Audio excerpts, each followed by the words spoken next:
I've been a Canon shooter pretty much my whole life. Other than a cheeky affair with a Hasselblad X-Pan and cameras I might have used as a kid, I've always had Canon cameras until now. This is the Sony a7S III. In this video, I'm going to unbox my first ever Sony camera and give you my initial thoughts as a Canon user. Before I dive into the box, I just want to take a minute to explain why I decided to get the Sony over something like the Canon R5 or R6. Since starting this channel, I've recorded all the videos on this Canon EOS 6D Mark II that I'm filming on now. This camera caught a bit of flack when it was released, but it's actually served me pretty well in a lot of ways. It's got a flippy screen and fits nicely in my hand. It's also got super useful features such as a built-in intervalometer for time lapses and a built-in bulb timer, which is great for long exposure photos. Having these things built into the camera means I don't need to plug in external bulb shutter releases or intervalometers, and it helps to keep my camera bag light. As you can see from these photos, it's actually a capable stills camera, especially when paired with the beautiful Canon 16-35 L series lens. So with all that being said, why did I buy the Sony a7S III and not the Canon R5 or R6? I've been wanting to upgrade from the 6D for a couple of years now, mainly to get access to the better video features. The 6D is fine for photography, but it's not the best for video. The video autofocus is fine, but it only shoots in lower bitrate 1080p. The lower bitrate and 8-bit colour also make the image fall apart quite easily when colour grading. And I often notice noise in the image. Sometimes that's because I might have underexposed the camera and I'm boosting the exposure in post. It also doesn't have things like zebras to help with exposure or any log shooting modes.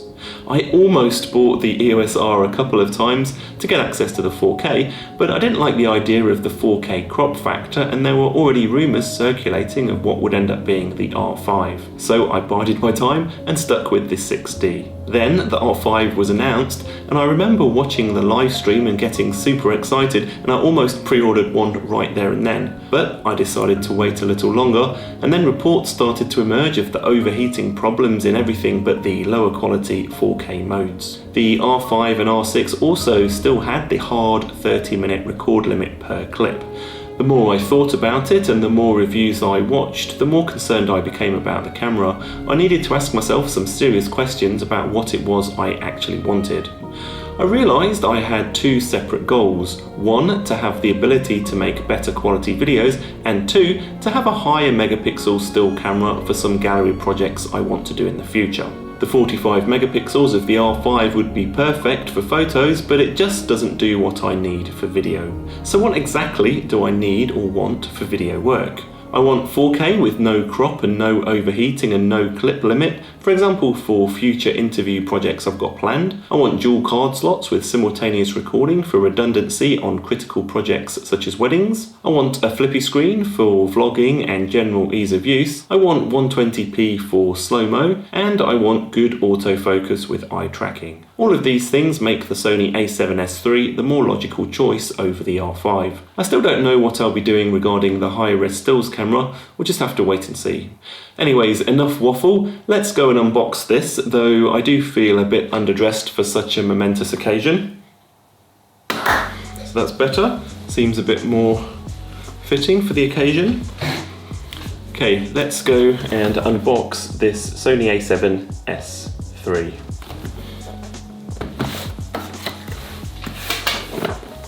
Some paperwork. Notice of replacement program for some SD cards of SFM series blah blah blah tough specs. Okay, that's part of the replacement program for some Sony tough SD cards that have problems or something. So let's get rid of that. Reference guide, very thin. Read that later. Advertising for lenses and accessories, read that later. A7S III guide, which is not in a language I can read. Another Sony a7S III guide in a language I can't read. And another Sony a7S III guide, interchangeable lens, digital camera guide, help guide, web manual. I believe I can read that one. Look at that later. So what else we got in here? Little bag and little turny thing. I think this is a little kind of mini cage for the HDMI lead. The camera has a full-size HDMI socket, and I think you can add this just to thread the HDMI wire through just to keep things in place. Just put that there.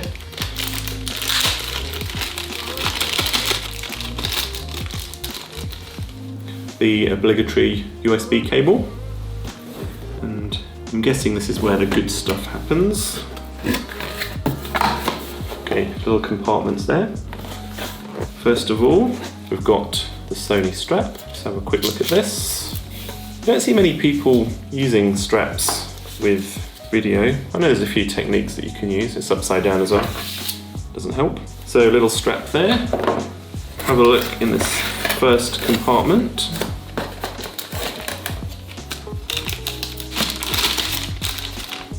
Comes with a dedicated battery charger, which we'll make use of in just a moment. And then underneath here, can't wait to get the new studio so I can have a proper top-down rig.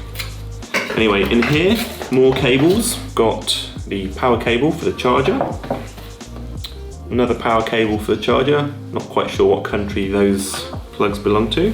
And another power cable for the charger. Looks like a UK charger. So lots of cables so far. And then this final compartment, I think this is where the magic happens. What could be in here, I wonder? Anything else? Okay, that's the box empty. Position that on the floor gently. And here we go, the moment of truth. Canon user unboxes first ever Sony camera. I can see it. Okay, here we go.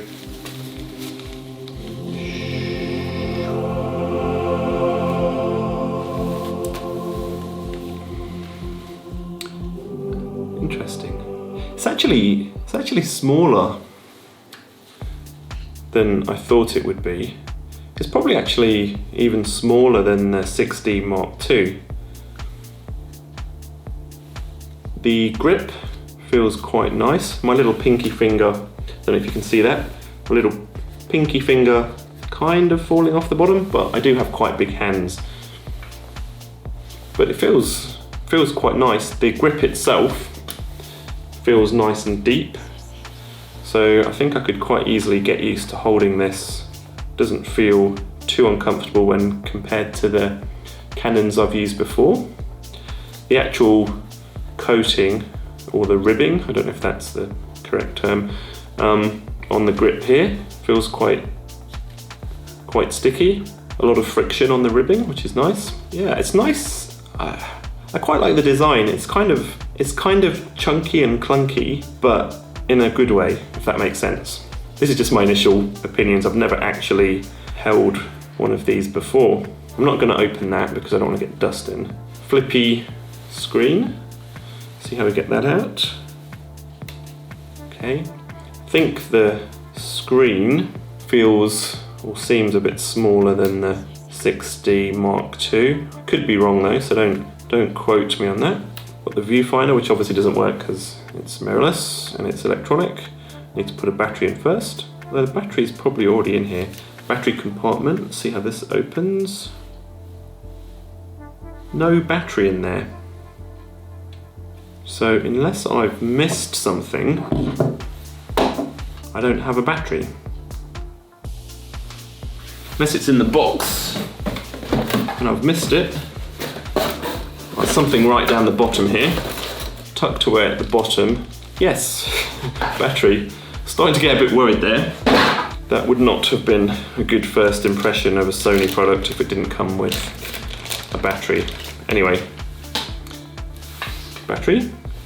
Phew, starting to get worried then. Anyway, so first impressions of the camera body itself, pretty positive. Buttons feel okay. Feel too different from the 6D Mark II. There's a little bit of difference. Got the exposure compensation dials on the top there. The eyepiece feels okay. Feels okay. I like it because it feels chunky. It's smaller than the 6D Mark II. It feels smaller, but it also feels like more chunky, and I don't want to call it a brick. That's not very polite sounding. But it feels solid. It feels like a bit of a workhorse, which is exactly what I want. You may have also noticed that I've got the 20mm 1.8. So I've ordered a adapter so I can use my Canon lenses on this camera. I don't actually have that yet. So it's quite a good job that I ordered this 20mm lens, otherwise I'd have nothing to shoot on this brand new camera. What I'm going to do now, just for fun, is to go and quickly charge the battery, and we'll switch over to the A7S3. Okay, so now we're on the Sony, shooting in 4K. It took a bit longer than I thought it might because I couldn't find 24 frames per second, and that's because I had to switch the camera over to NTSC to get access to 24p, and I couldn't find that, so I had to look it up online. Anyway, let me know down in the comments below if you can see a difference in the picture quality versus the Canon 6D Mark II. And if you want to be part of my Sony A7S III journey, make sure you subscribe to the channel and turn on notifications. I've got a few videos already planned for this camera, so stay tuned. See ya!